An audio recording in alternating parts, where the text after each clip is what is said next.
Hello, Honors Chemistry. This is limiting and excess reactants from our final exam review packet. All right, we have the equation balanced. Let's see what we're given. It looks like 75 grams of nitrogen gas. And let's put the gram quantities up on top as always. Then we have 10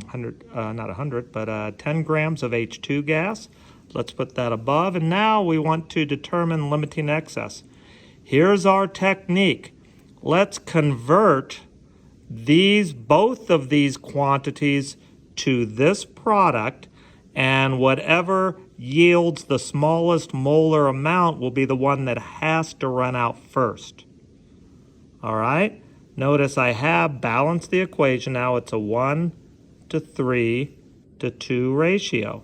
All right, well, what I did was I took my 75 grams of nitrogen gas and I'm going to convert it all the way over from nitrogen all the way over to ammonia.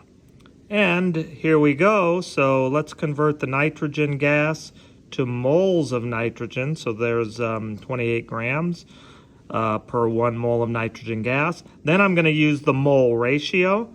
And the mole ratio is 1 mole of nitrogen is required to produce 2 moles of NH3, and there's my mole ratio. And then I'm going to times this out, and there's my potential product if all of that reacted. Let's do the fun part. We're going to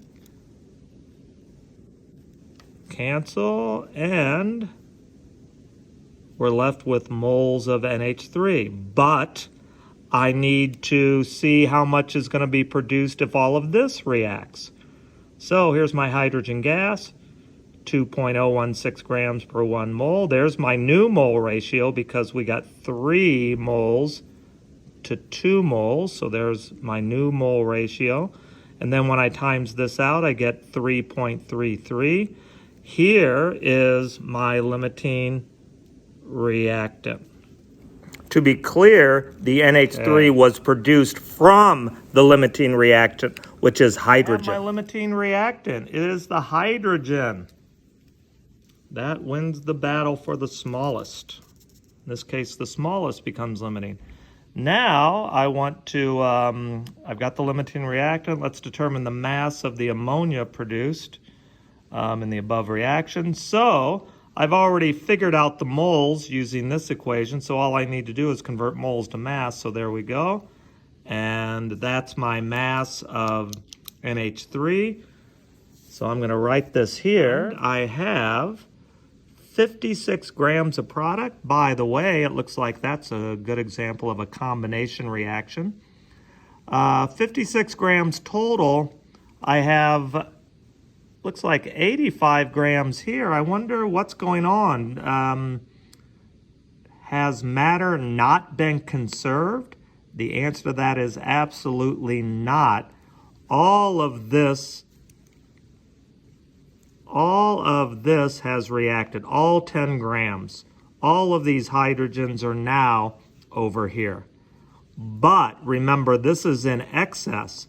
So some of this 75 grams is left unreacted. So if I did all this in a container, I would have this many grams of NH3. The container would have no hydrogen gas at all, so all that is now converted over here, and I would have some leftover nitrogen gas. Well, I hope this helps, and maybe I'll see you on Monday for final exam review session. Bye.